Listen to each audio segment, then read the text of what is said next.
पहला कुरिन्थियों पहला अध्याय और उसके 27 आयत से हम आपके लिए पढ़ेंगे। परंतु परमेश्वर ने जगत के मूर्खों को चुन लिया। किसको चुना? पड़ोसी को बोलो, मूर्खों को चुना है। किसको चुना? किसको चुना? समझ रहे हो? किसको चुन लिया?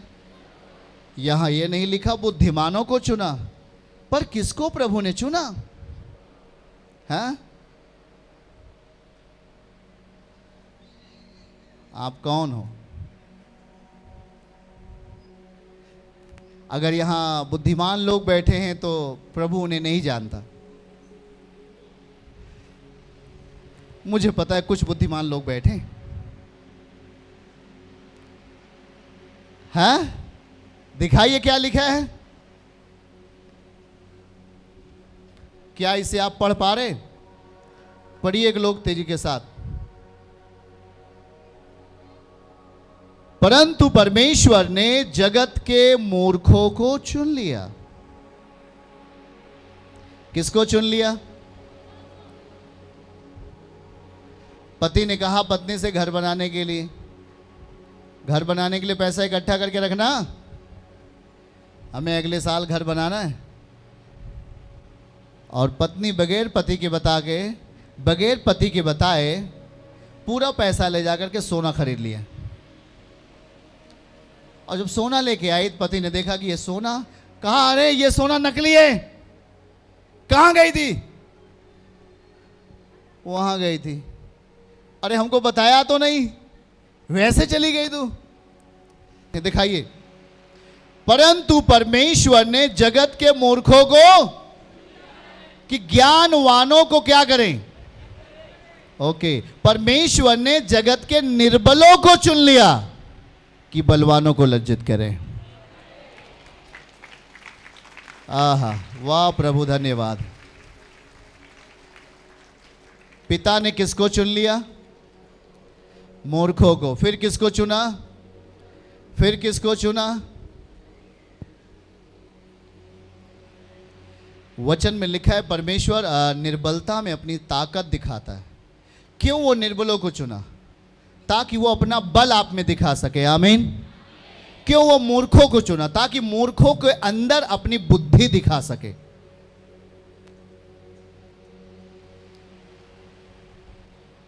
इसलिए हमें अपने आप को पूरे तरीके से प्रभु के हाथ में देना चाहिए।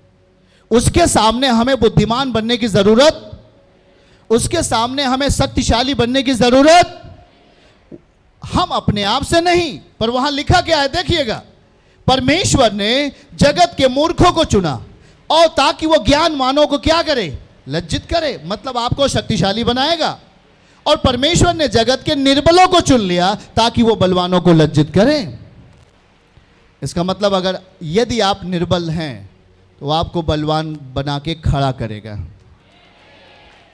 आप निर्बल हो पैसे में, आप निर्बल हो बुद्धि में, आप निर्बल हो किसी भी रीत से, वो आपको खड़ा करेगा बलवान बना करके। इसलिए सब लोग कहो, प्रभु मैं तैयार हूं, मैं अपने आप को आपके हाथ में देता हूं। प्रभु मैं निर्बल हूं, तो वो आपको क्या बनाएगा? बलवान बनाएगा। आपको क्या बनाने के लिए लेके आया? मूर्ख थे पर उसने आपको विद्वान, समझदार, बुद्धिमान बनाने के लिए लेके आया। आमीन। बताओ, ये बताओ, रुकना है कि नहीं रुकना उसके पास? समझ रहे कि नहीं? दीवानी मुकदमा चल रहा था 99 साल से, समझ रहे कि नहीं? पर जब वो मसीह के पास आता है 6 महीने के अंदर वो दीवानी खत्म होती है, मुकदमा वो जीत लेता है आदमी। दीवानी मुकदमा जानते हो कि नहीं जानते हो? सुनो, वो हमारे लिए कुछ अलग करना चाहता है यदि हम अपने आप को संपूर्ण दशा में उसे दे दें। आमीन। अपने अंदर किसी प्रकार का रुकावट ना रखें, कहें प्रभु मैं पूरी रीत से अपने आप को तेरे हाथ में सौंप देता हूं, मैं दे देता हूं। आमीन। कितने लोग उसे देना चाहते हैं? पूरा देना चाहते हैं? तेजी में एक बार हालेलुया बोलिए। आप अपने आप को पूरी तरीके से देना चाहते हैं? याद रखो, उसने जगत से किसको चुना है? मूर्खों को चुन लिया ताकि आपको बुद्धिमान बनाए। आमीन। हाँ, वो निर्बलों को चुन लिया ताकि आपको क्या बनाए? बलवान बनाए। निर्बल थे, शैतान आपको मार रहा था, आप निर्बल थे। जब चाहता था वो आपको गिरा देता, निर्बल थे। जहां भी चाहता वो आपको गिरा देता, वो आपको कमजोर कर देता, आपके पैसे को चुरा लेता, आपके स्वास्थ्य को चुरा लेता, आपके जमीन और जायदाद को चुरा लेता। आप कमजोर थे, आप निर्बल थे, प्रभु ने आपको चुन लिया। हाथ उठा के कहिए, ये सौभाग्य है, ये मेरा सौभाग्य है कि दुनिया बनाने वाले ने, सर्वशक्तिमान ने हमें चुन लिया। आमीन।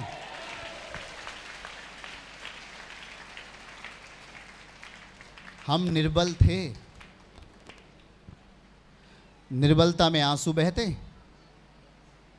हम कमजोर थे, आंसू गिरते, पर प्रभु ने आप पर दया किया, हम सब पर दया किया। और उसने कहा, मैं निर्बलों को चुनता हूं, मैं मूर्खों को चुन लेता हूं ताकि मैं उन्हें बुद्धिमान बनाऊं। आमीन। ताकि मैं उन्हें क्या बनाऊं? हैं? इसका मतलब क्या है? कि वो आपको बुद्धिमान बनाना चाहता है।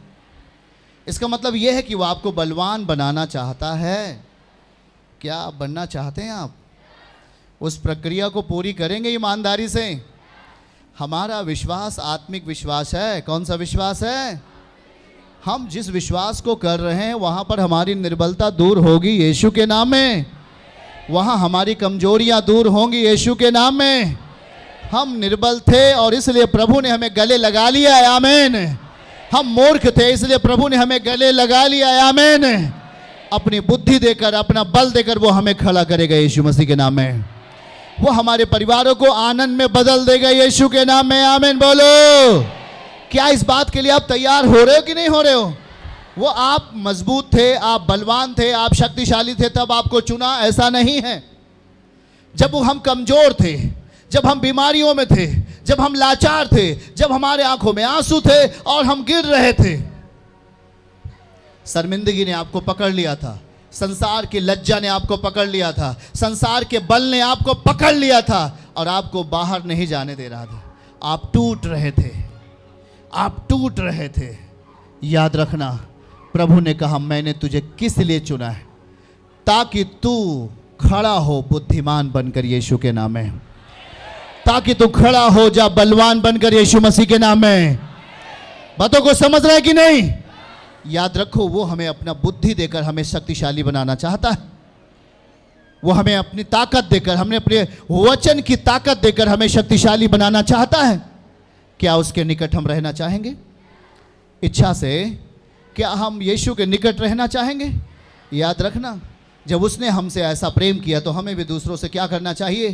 प्रेम करना चाहिए। जब हम पागल थे, मूर्ख थे, बीमार थे और समस्याओं में पड़े हुए थे, शायद आपके घर परिवार ने आपको छोड़ दिया था, पर यीशु मसीह आपको कभी नहीं छोड़ेगा। हालेलुया।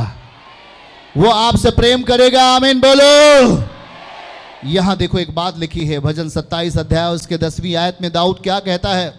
वहां एक अद्भुत बात लिखी, अगर हम पढ़ेंगे तो वचन में लिखा है, यदि माता पिता तुझे छोड़ दे परंतु मैं तुझे कभी नहीं छोड़ूंगा। वहां ये लिखा है, यदि मेरे माता पिता ने मुझे छोड़ दिया है परंतु यहोवा मुझे संभाले रहेगा। हाथ उठा के बोलो, परमेश्वर हमें संभालेगा। आपको किसी ने भी छोड़ दिया है, किसी ने भी त्याग दिया है, पर आपका भरोसा जिस दिन यीशु के ऊपर आएगा वो आपको संभालेगा, आपको संभालेगा। आमीन बोलो। हालेलुया। वो आपकी अज्ञानता के अंदर अपनी बुद्धि को देगा यीशु के नाम में। आमीन बोलो। आपके कमजोरियों के अंदर अपना बल डाल देगा यीशु के नाम में। आमीन बोलो।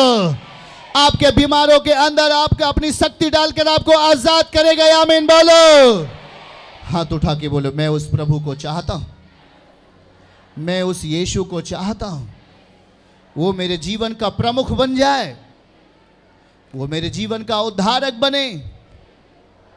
मैं चाहता हूं, मैं चाहता हूं उसे मन से, शक्ति से, प्राण से मैं उसे चाहता हूं अपने जीवन में। क्या आप चाहते हैं? हाथों को उठाकर प्रभु को बताइए, प्रभु मैं आपको चाहता हूं, प्रभु मैं आपको चाहता हूं। Hallelujah, hallelujah.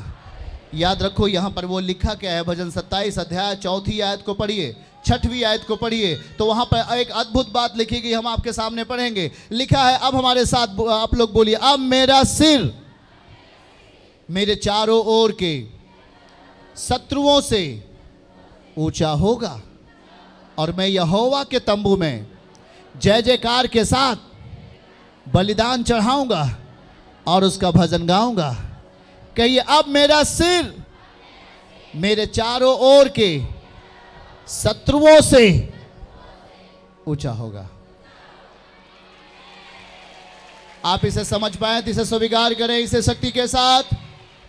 बीमारी आपका शत्रु है तो अब आप शत्रु से ऊंचा उठने वाले हैं यीशु मसीह के नाम में। हाँ, मैं कह रहा हूं, गरीबी ने आपको जकड़ के रखा है, अब आप गरीबी से ऊंचा उठेंगे यीशु के नाम में। हाँ, शैतान ने आपको अपना, शैतान जो आपका शत्रु है, अब उससे आप ऊंचे उठेंगे। चर्च की सभी प्रार्थनाओं को और परमेश्वर के दास के द्वारा टीचिंग सुनने के लिए और अपडेट्स को जानने के लिए हमारे इस चैनल को सब्सक्राइब करें और साथ में बेल आइकन को दबाएं, ताकि जब भी लाइव प्रार्थना हो तो सबसे पहले आप देख सकें।